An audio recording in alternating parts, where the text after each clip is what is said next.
এই যে দেখেন আমাদের কাছে পেয়ারা। বিসমিল্লাহ।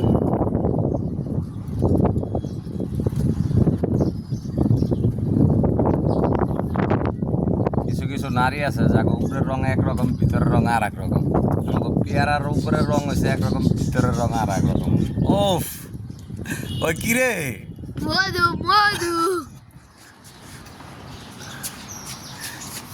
হ্যাঁ দেখতো কেমন।